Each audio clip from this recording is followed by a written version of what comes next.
If you saw a billionaire hiding behind an apron, serving tables with trembling hands, would you recognize her before fate revealed the truth at the very end? Before we begin, make sure you like the video and subscribe to Stories of Kindness for more beautiful stories that touch the heart. Now let us begin the story.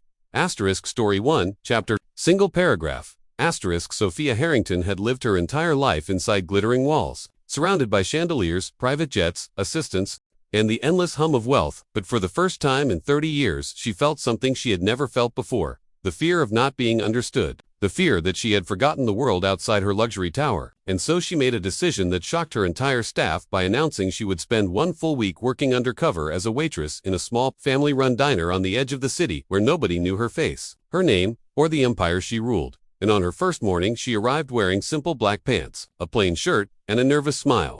Stepping into a world that moved fast, smelled of fresh coffee, and demanded humility she had never before been forced to show, especially as she fumbled with plates, dropped an entire tray of glasses, apologized a dozen times, and felt the sting of embarrassment as customers grew irritated with her clumsy hands. Yet she kept going because she wanted to learn who she really was when money could not protect her.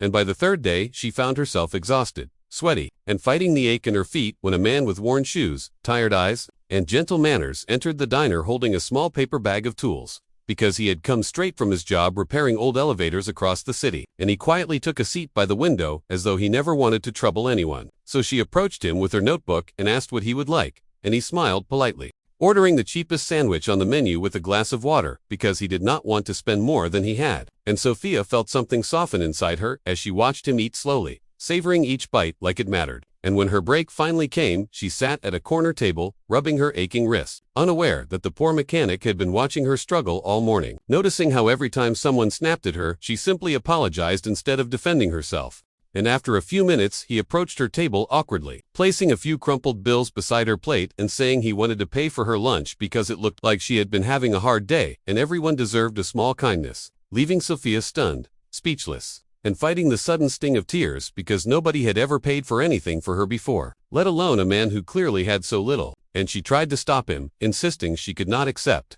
But he shook his head gently and said kindness only works if you let it, then wished her a better day and left before she could even thank him properly. And something inside her shifted as she watched him walk out of the diner with those tired steps that belonged to a man who had seen struggle far deeper than spilled trays or rude customers. And that night she could not sleep because she kept thinking about how he had given from the little he had to someone he believed had even less. And she realized she wanted to understand people like him, people whose hearts stayed generous even when their pockets stayed empty. And so she spent the rest of the week working harder, listening more, learning from every customer, and discovering that most people were not rude or impatient by nature, but tired, overstressed, and fighting invisible battles. And by the final day she had improved so much that customers smiled at her. The cook complimented her speed, and the owner thanked her for bringing warmth to the diner. But her mind kept returning to the mechanic who had changed her without knowing it. So when the week ended and she returned to her world of polished floors and boardroom meetings, the first thing she did was look for him, tracking him down not through her wealth, but by asking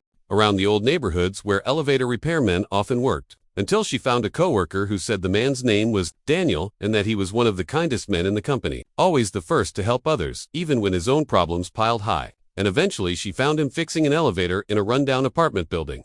And when she approached him, she was no longer the nervous waitress, but the calm, steady woman she had found inside herself. And he looked at her in surprise because he recognized her face, though he could not place it until she told him she had been the waitress whose lunch he paid for. And he laughed shyly, embarrassed, saying he only did it because she looked like she needed a friend that day. So she took a breath and told him the truth, revealing that she was the owner of Harrington Industries, one of the largest corporate groups in the region. And his face went pale as he whispered that he would never have let her accept his money had he known. But she shook her head, telling him she cherished that moment more than anything money had ever bought her, and she wanted to repay him in a way that acknowledged his kindness without humiliating him. So she offered him a new job maintaining elevators in her company's buildings at triple his salary, with full benefits and flexible hours so he could finally rest, support his family, and live with dignity. And Daniel stood there speechless, eyes damp, unable to comprehend how a small act of kindness had become a turning point in his entire life. But she smiled softly and said, sometimes the smallest kindnesses change the biggest lives, including hers. And months later, Daniel settled into his new job, respected and valued, while Sophia transformed her company's culture to treat every employee, from guards to cleaners to cafeteria staff, with the kindness she had learned working behind a diner counter. But she never forgot the moment a poor man paid for her lunch. reminding her that humanity does not come from wealth, but from hearts willing to give, even when it hurts. And every year on the anniversary of that day, she returned to the diner, sat at the same table, and quietly paid for the meals of strangers who looked like they needed hope, carrying forward the cycle of goodness that had changed her forever. And if you felt moved by this story, remember to like the video and subscribe to Stories of Kindness so we can keep sharing stories that touch the heart.